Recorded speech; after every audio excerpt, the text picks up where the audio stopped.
won 10 of the 18 counties, but where you lost it was in Vandenberg. What are you doing to address that, to try to do a little better in the biggest county? Spending a lot of time on the ground meeting people one-on-one. So just 4 like days a week, right? about 4 days a week. Just last night, I was over in one of the precincts walking, and I knocked on a door, and I actually was supposed to meet another supporter for supper. And so I knocked on this door, and I talked to him for a few minutes, and I said, well, you know, I need to go. I've got somebody I'm gonna meet with. And he says, well, if you want my vote, you better sit right down here. And I was like, okay. So I just sat down, and we just visited for about 15 minutes. And he's been a resident here all his life, and he just wanted somebody to listen. And I think that's probably our biggest, well, last night I had to go to the stall and kiss the horses. And I love horses anyway, so I didn't have a problem with that. But I think the thing that we're doing so hard is we're just really investing in people.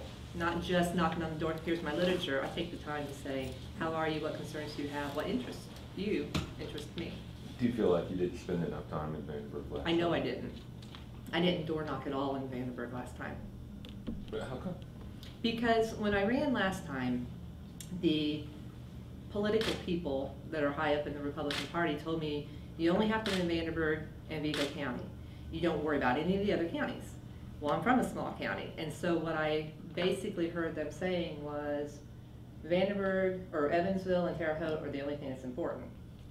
And that offended me because that was one of the reasons why I ran, because I didn't feel like we had representation, a balanced representation.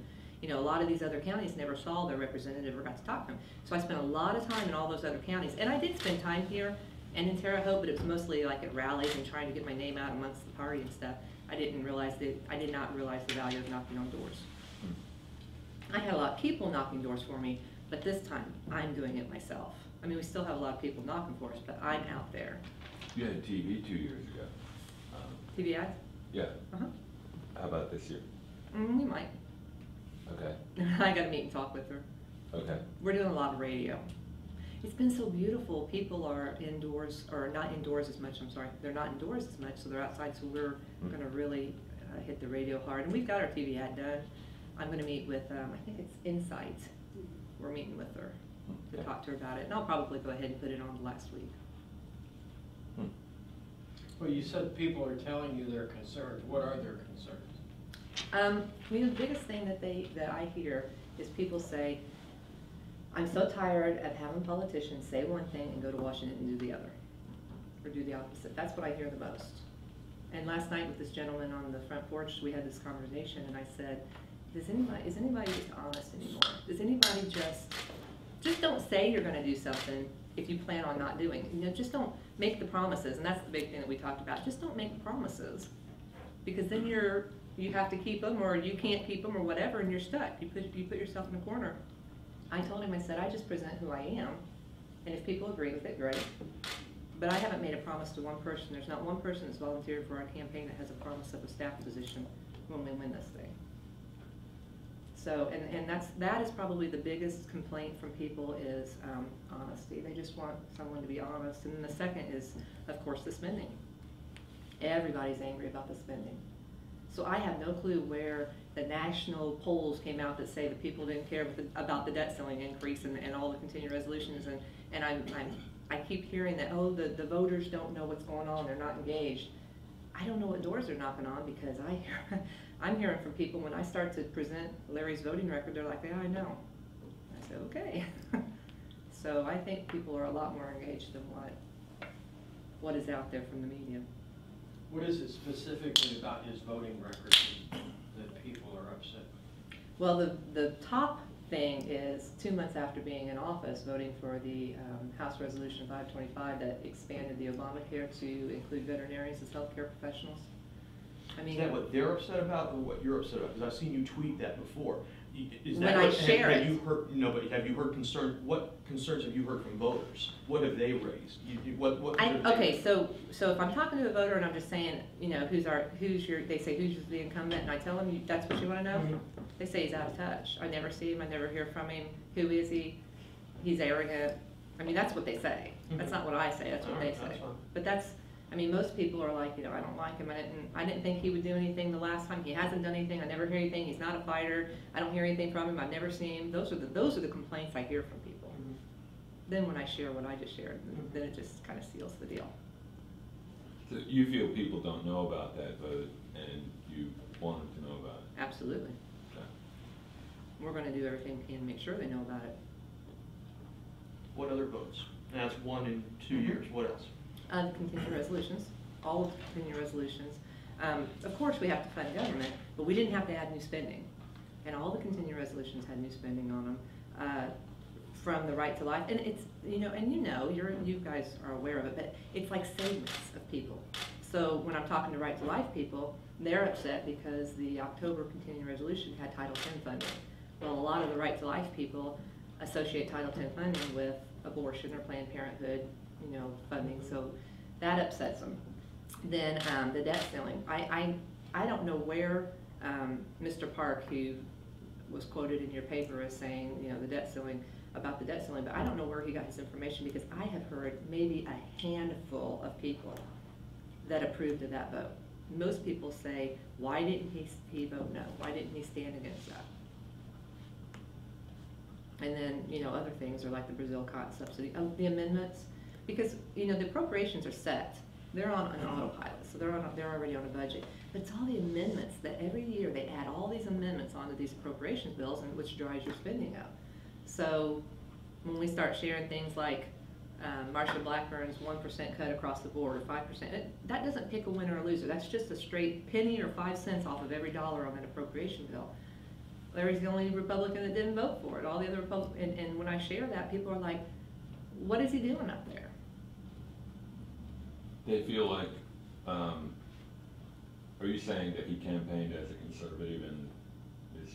We both of us in 2010 campaigned and said, no new spending. We cannot afford any new spending. And then he voted for every continuing resolution and the debt ceiling and everything that had new spending on it. How much more difficult do you see it being this year running against an incumbent rather than in an open? Well, when I first started last year, I thought it would be really hard, but it hasn't proved hard at all. I think that we're actually, well, okay, so we had 100 big signs last time, 4x8s, and we changed our logo this time, which I like it a lot better. But I ordered the same amount of yard signs I ordered last time. I had to increase that, and I just ordered another 1,000 about 3 weeks ago, and we've got 100 left.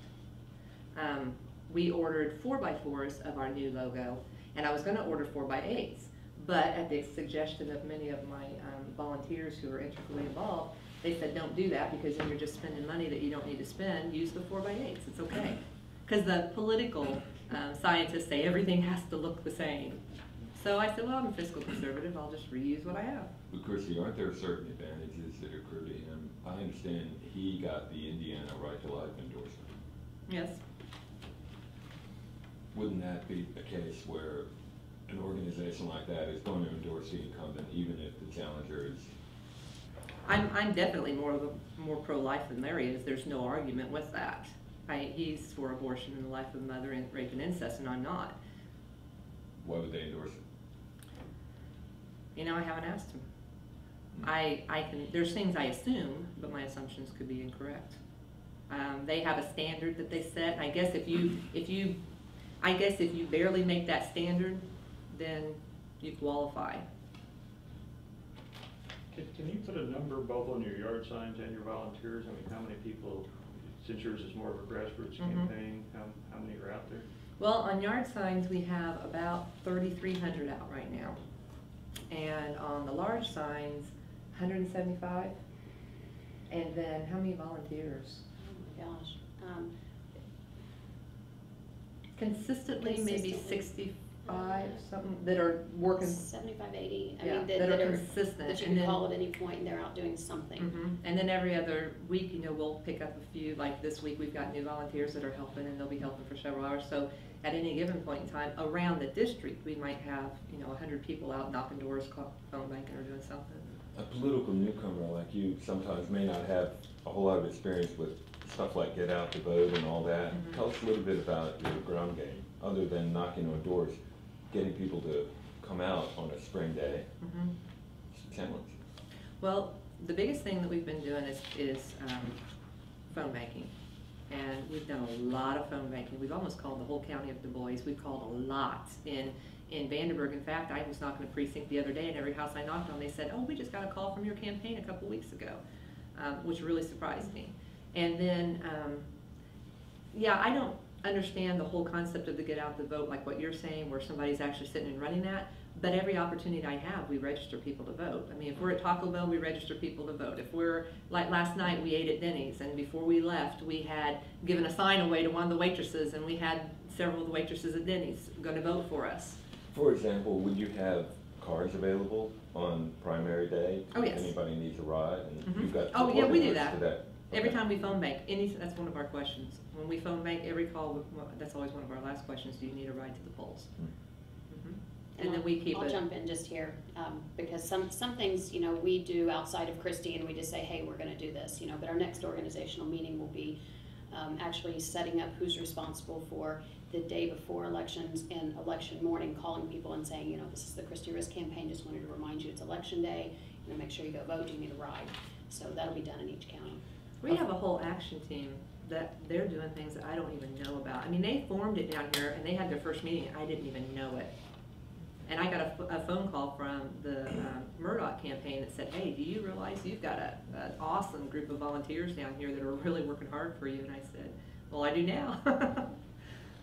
Well, I hear you making sort of two lines of criticism that you believe Larry needs to be replaced. One, that you touched on, that some of his votes are, in your opinion, not, you know, true to what he campaigned on. That's right. I've also heard you talk about his profile in Congress as being sort of undistinguished, as sort of just a foot soldier for. Yeah.